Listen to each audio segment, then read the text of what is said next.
Sveiki, klajūnai. Kai už lango barbena šaltas rudeninis lietus, norisi pakviesti jūs kažkurį truputį šiltesnius kraštus. Bet vis tiek, kad būtų kažkiek susijęs su Lietuva. Taigi šį kartą aplankysime ne kaimininę Lenkiją, o truputį toliau besislepiančią Čekiją. Čekijos puošmena, karališkosios Prahos senamiestis žadėjo atskleisti daug paslapčių. Tačiau teko nusivilti.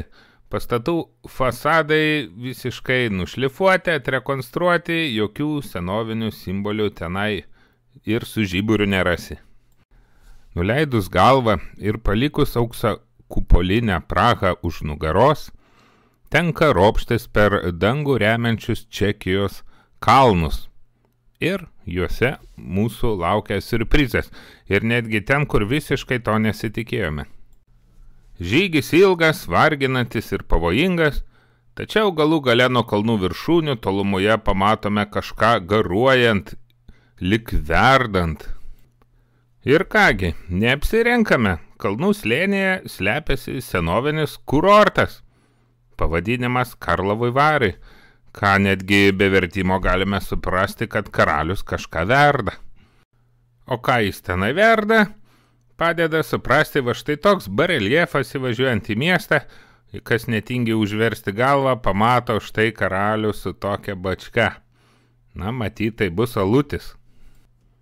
O dabartiniais laikais Karlovy Vary, aišku, labiau žinomas ne kaip alaus, o šiltųjų mineralinių versmių kurortas.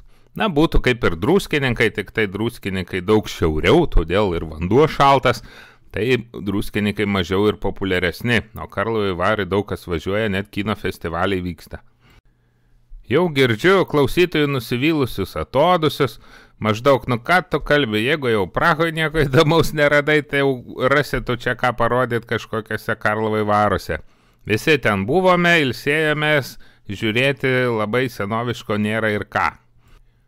Ir iš pirmo žvilgsnio būtumėte teisūs. Tik užmetus į miestą akį iškart matyti, kad pastatai pakankamai naujoviški, 19 amžiaus pabaigos, galbūt 20 amžiaus pradžios. Ir pats stilius, kad lankytojai labiau turistai susipainiotų, skirtingose šaltinėse vadinamas secesijos architektūros stiliumi, Art Nouveau, Hitlerjugendo, tai yra Jungendo, Lietuvoje išvis modernų vadinamas, kad būtų sunkiau. Bet užtenka tik pakelti akis į dangų, ne į dangų, į viršutinis aukštus, pažiūrėti tenai slypinčius simbolius įvairius ir kyla daug įvairių klausimų. Tačiau vėlgi neapsigaukime, pati miesto istorija yra labai sena. Ir pradėsime iš vis nuo 14 amžiaus pirmos pusės. Tuo metu Lietuvą valdė kunigaikštis Gediminas, o Bohemija, nes Čekijos tuo metu nebuvo, valdė toksai Jonas, kuris tapo Bohemijos karaliumi, Liuksemburgo kunigaikščiu ir dar mėgdavo tituluotis ir Lenkijos karaliumi, nors niekada tokių nebuvo. Taigi vėl, kad supainioti skaitytojus, istorikai tą Joną vadina labai įvairiai tituluoja. Kad nesuprastum, kad čia tas pats žmogus. Vienose knygose rasite, kad tai Jonas Liuksemburgietis, kitur, kad Jonas Bavarietis, o trečiose iš vis labai paslaptingai skambantį tokį titulą Jonas Aklasis. Žinoma, kol buvo jaunas, tai Jonas nebuvo joks aklasis, jis buvo žymus ryteris ir malėsi po visą Europą. Ir kartą susitikus su popiežium, anas pasiūlė, kad organizuokime dar vieną kryžiaus žygį, tu toks kietas galėsi atsimti Palestiną, tai yra Jeruzalė Kristaus kapą. Taigi Jonas su džiaugsmu priema tokį pasiūlymą, surenka didelę kariuomenę iš Bohemijos, netgi 300 riterių, kaip 300 tankų armada, su visų lydinčių personalu, tai čia būtų kelių tūkstančių karių armija. Ir paskui pagalvoja, kad gal iki tas Palestinas truputį talokai, čia gal pavargsiu, gal per brangu, ir keliauja per Lenkiją pas kryžiuočius. O tuometinis kryžiuočių magistras Werneris von Olselnas labai apsidžiaugė tokią paramą atvykusią, nes priminsiu, Prie Žalgirio mūšį per patį didžiausią kryžiuočio ordino pakilimą buvo tik apie 1000 riterių, todėl atvykę pagalba iš 300, tai čia yra milžiniška parama. Taigi kryžiuočiai nedelsiant baigė visas trintis su Lenkais, kad užtikrintų užnugarį, ir kartu su Jonu keliauja niokoti Žemaitiją. Tačiau būdamas riteriu, kaip sakant, iš idėjinių, Jonas kariauja visai ne taip, kaip tikėjosi kryžiuočiai. Jis vieną po kitos ima Žemaičių pilis, netgi tą patį galingą į Medvėgalį, tačiau be laisvių neižudo, jis jos ima į nelaisvę ir siūlo laisvę už tai, kad pasikrikštis, ir visai nereikalauja eiti vergauti pas kryžiuočius. Rašoma, kad tokiu būdu galėjo būti apkrikštyta net iki 6000 žemaičių karių. Nu tai čia tikrai irgi milžiniška būtų kariuomenė iš lietuvių pusės. Maža to, kronikose dar yra istorija apie tai, kaip Jonas stojo į dvikovą prieš Margirį. Taip, tą patį Margirį spėjama Gedimino brolį Pilėnų gynėją. Ir po tos dvikovos leido Margiriui išsipirkti iš nelaisvės. Kryžiuočiai griežė dantį, matydami, kaip toks puikus grobis kaip Žemaitija tiesiog slysta jam iš rankų, viskas eina ne pagal planą, bet prieš karalių nieko negalėjo padaryti. Ir galų gale po žygio, prikrikštęs daugybę pagonių, kaip jis manė, karalius grįžo namo į savo Bohemiją. O ką darė Žemaičiai? Nieko, tiesiog iš karto atsivertė atgal ir nubėgo vėl ieškoti užnugario pas Gediminą. O mirė Jonas irgi kaip tikras idėjinis herojus kovotojas. Kai įsiveržė anglai į Prancūziją, kilo 100-metis karas, Jonas skubėjo į pagalbą prancūzam. Tačiau tuo metu jis jau buvo apakęs, bet nepaisant to vis tiek Kresi mūšio metu sėdo ant žirgo, puolė priešus, ir be abejo žuvo. Na ir taip priartėjome prie pagrindinio pasakojimo herojaus, Čekijos arba Bohemijos karaliaus Karolio IV. Na, lietuviškai išvertus tai būtų karalius IV, nes Karolis ir karalius tai čia tas pats žodis. Taigi jisai buvo toks kietas, kad tapo net Šventosios Romos imperijos imperatoriumi. Man netgi tokia buvo imperija, kas nežinojat. Taigi tas Karolis IV tapo vienu žymiausių istorijoje Čekijos valdovų. Atliko daug ten įvairių reformų, sustiprino valdžią ir panašiai. Tačiau jis taip pat nepamiršo ir Lietuvos. Na, jau Žemaitija nebevyko kariauti, bet per pasiuntinius palaikė ryšį su Algirdu ir Kęstučiu, kurie tuo metu valdė Lietuvą, ir siūlė jiem netgi krikštytis ir karališkasias karūnas. Na, tačiau lietuviai tokias sąlygas kėlė, kad sutiktų krikštytis, jeigu būtų išsiųstas, kaip sakoma, išeksportuotas kryžiuočio ordinas toliau nuo Lietuvos. Na, kadangi konsensuso nepavyko pasiekti, tai kryžiuočio ordinas taip ir liko mūsų pašoniai. Ir tas Karolis mėgdavo medžioti, kaip ir visi valdovai. Ir kartą kalnuose medžiodamasis, tiesa, jis tauro nenukovė, matyt nebuvo toks geras medžiotojas, o tik susižeidė koją. Ir kažkieno patartas apsiplovė žaizdą šiltame mineralinėme vandenį ir žaizda labai greitai užsitraukė. Ir taip šita vieta tapo svarbi ir karalius čia įkūrė miestą, kurį dabar žinome kaip Karlovy Vary. Nu tai vis tik matyt ne kad verda alų, o kad šiaip kunkuliuoja karštas vanduo iš žemės gelmių. O dabar, kaip sakoma, stebėkite rankas kaip magiškam triuke. Nes kartais sunku suprasti istoriją nesudėliojus puzlio iš visų galimų kampų. Taigi, kodėl jis ten susirašinėjo, tas Karolis su tuo Kęstučiu ir Algirdu, ką jie ten labai kokie giminingi buvo? O pasirodo, Karolio žmona buvo ne kas kita kaip Gedimino proanūkė. Taigi jis turėjo visai į interesų su Lietuva draugauti. O toliau dar kiečiau, visi žinome Jogailos vedybą su Jadvyga, kaip jis tapo Lenkijos karaliumi. Tačiau mažai kas žino, kad Jadvyga turėjo seserį Mariją, kuri ištekėjo iš Karolio IV sūnaus Zigmanto. Ir taip gavosi, kad didelė Lenkija tuo metu skilo per pusę, Zigmantas tapo Vengrijos karaliumi, o Jogaila Lenkijos karaliumi. Tai kaip gaunasi jie tokie kaip ir svainiai per seseris žmonas, kaip sakoma, susisaistė. Ir nepamirštam, jog Zigmantas pagal motinos liniją Gediminaitis.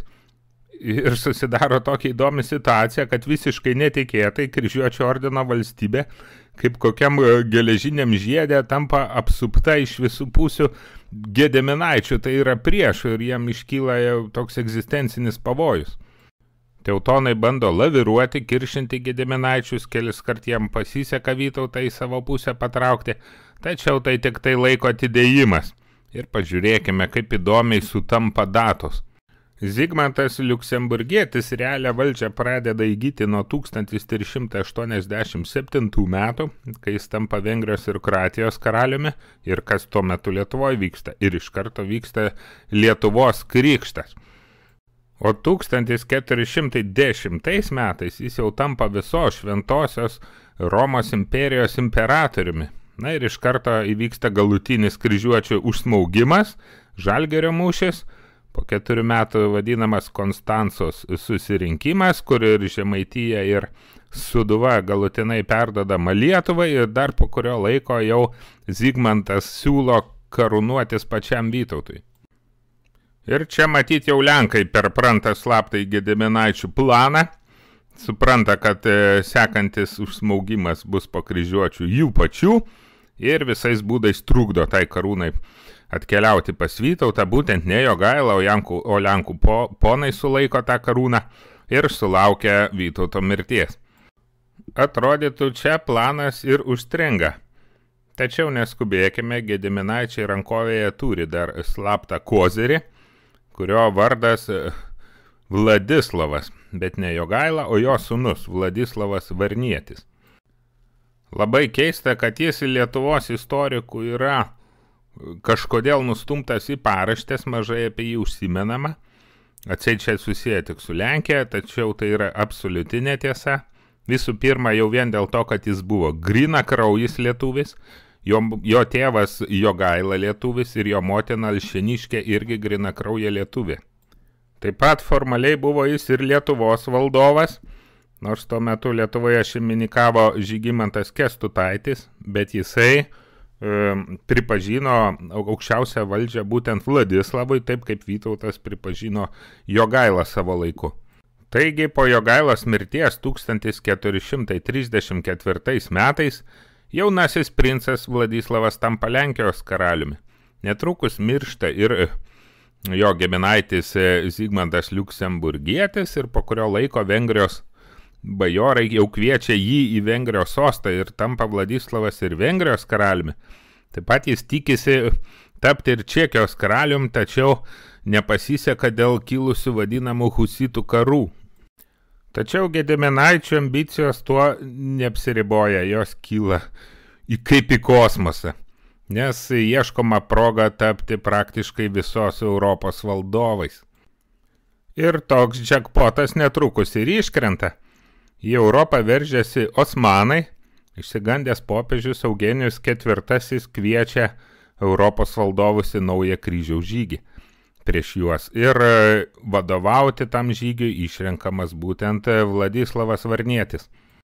Po jaunojo karaliaus vėliavomis stoja neįtikėtinai marga kariuomenė. Tai ir Lenkai, ir Vengrai, ir Kroatai, dalis lietuvių, dalis čekų iš Bohemijos, dalis Valachijos, tai yra Rumunija dabartinė, bulgarai, bosniai, Romos, tiksliau popiežiaus valstybės kariai, kryžiuočių netgi ordino riteriai.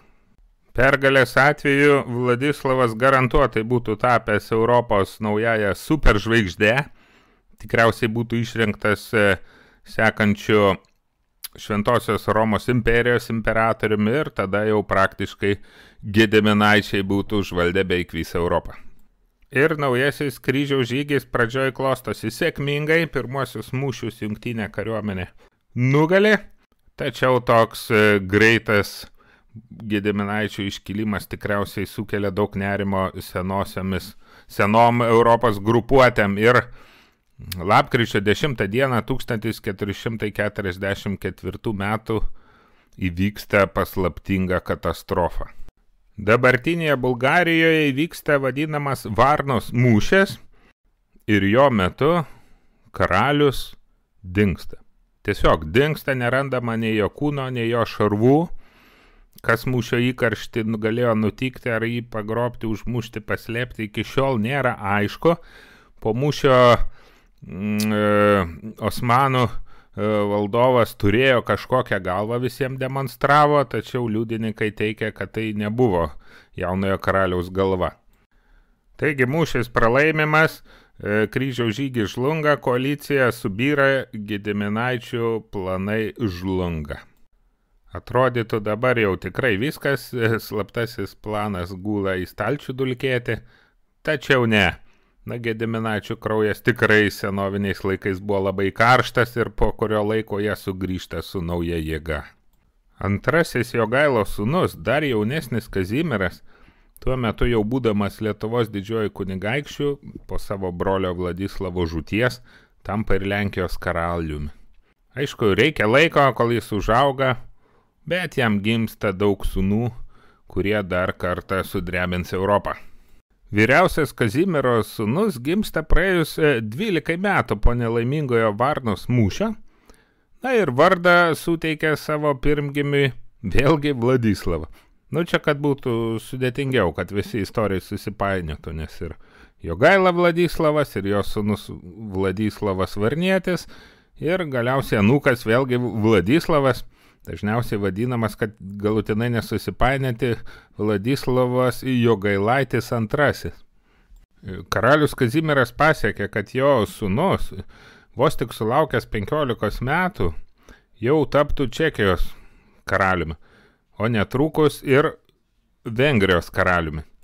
Atrodytų, išaušo nauja era. Jogailaičių dinastija įsigalė centrinėje Europoje. Bet viskas kur kas sudėtingiau einasi, nei atrodo iš pirmo žvilgsnio.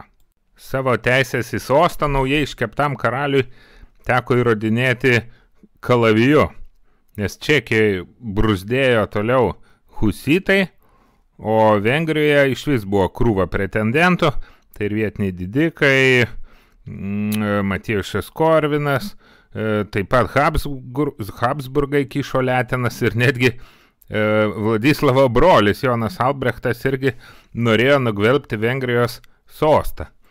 Vladislavas Jogailaitis II pragyvena ne taip ir mažai, net 60 metų.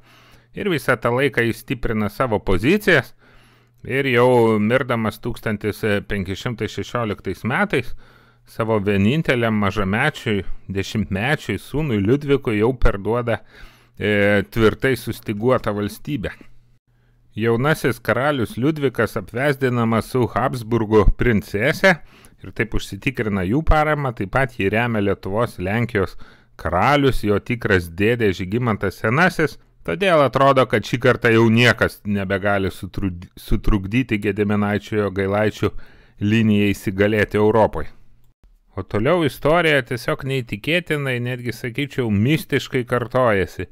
Nauja Osmanų banga rytasi per Europą, persiryta per Serbiją ir Suleimano puikioje vedama armija beldžiasi jau į Vengriją. Jaunasis karalius Liudvikas Jogailaitis bando sulipdyti skubiai europietiškąją koaliciją prieš osmaniškąją grėsmę ir pasiekti tai, ko nepavyko Jogailos sūnui Vladislavui Varniečiui. Tai yra išvyti osmanus iš Europos ir tapti viena pagrindinių Europos istorijos figūrų. Tačiau, o siaubė, pasirodo, jokios vieningos Europos nėra nė kvapo, visi tik tai prisideda pareikšdami gilų susirūpinimą, netgi uošvis Habsburgas valdovas neatsiunčia jokios pagalbos ir dėdė Lietuvos Lenkijos karalius užsiema savo reikaliukai su Maskva ir Kryžiuočio ordino likučių su virškinimu ir neatsiunčia taip pat pagalbos. Maža to, netgi kaimynai kroatai ir iš Transilvanijos kariai teoriškai lyg ir eina į pagalbą, bet kažkodėl pavėluoja ir mūšyje nepasirodo. Ir gaunasi taip, kad Liudvikui pavyksta surinkti apie 25 000 vengrų, čekų, saujelę samdinių iš Lenkijos ar vokiečių žemių, tačiau tai negali prilygti milžiniškai armadai, kurią atveda Suleimanas Puikusis apie 80 tūkstančių karių ir daugiau nei dvigubai daugiau artilerijos. Ir 1526 metų rugpjūčio 29 dieną abi kariuomenės susirėmė prie Mohačo. Čia būtų Vengrijos pietuose prie Dunojaus upės. Karaliui Liudvikui tuo metu dar tik 20 metų. Pirmajame mūšio etape jis metą sunkiai vengrų kavaleriją į mūšį, pralaužė osmanų gretas ir skverbėsi lyg peilis link sultono palapinės. Tačiau tankiai artilerijos ir janičarų šautuvų ugnis išretina kavaleriją ir užgesina šią ataką. O vėliau vengrai yra nustumiami link Dunojaus, kur turi bandyti bėgdami keltis per plačią upę. Ir kas per keistenybės mūšio įkarštyje, karalius Liudvikas pradingsta, taip pat kaip ir prieš tai Vladislavas Varnietis Varnos mūšyje.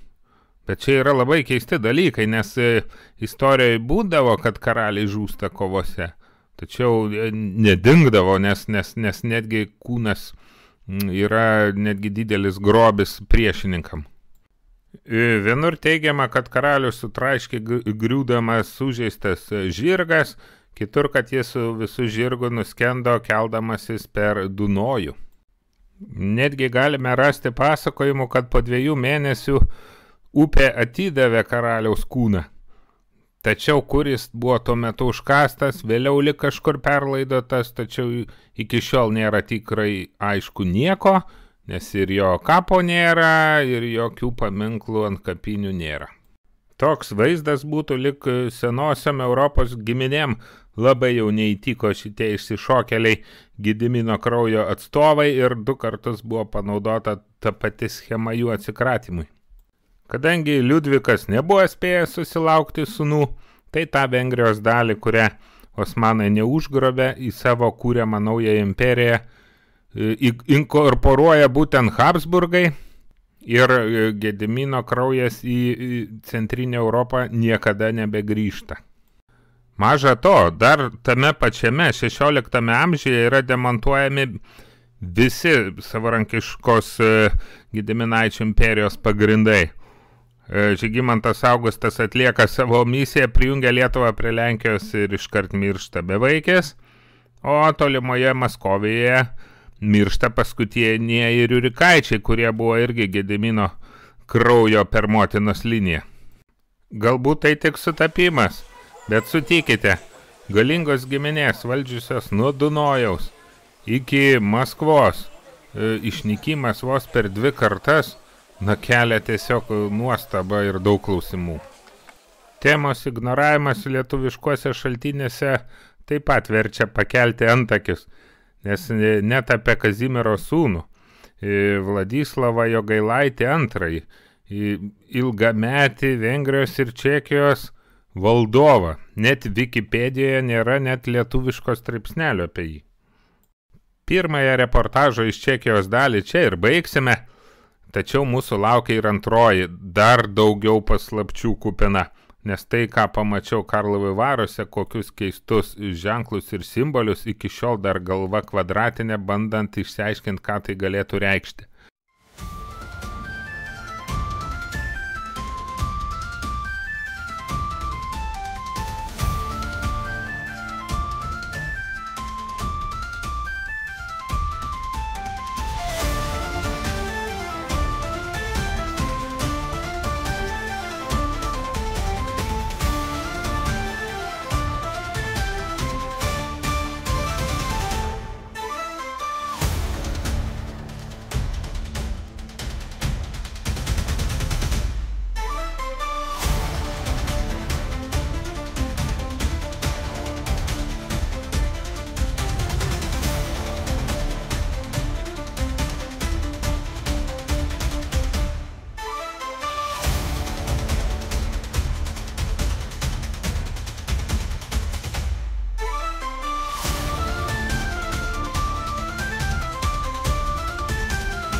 Postscriptum. Kągi, patiem kantriausiam iki galo išklausiusiems dar vienas įdomus faktas. Kaip matėt, sąmoningai nekalbėjau apie Vytautui siūlytą kažkada husitų karūną. Tai yra čekų karūna. Dabar, kai išklausėte visą istoriją, tikriausiai suprantate, kad tai trukdė labai ir Jogailos, ir Vytauto, ir Zigmanto Liuksemburgiečio 100 kartų ambicingesniem planam valdyti Europą, o ne kažkokius sukilėlius. O kol kas atsisveikinu, kam patiko, spauskite patiktuką, kam nepatiko, irgi spauskite patiktuką ir greitai susitiksime.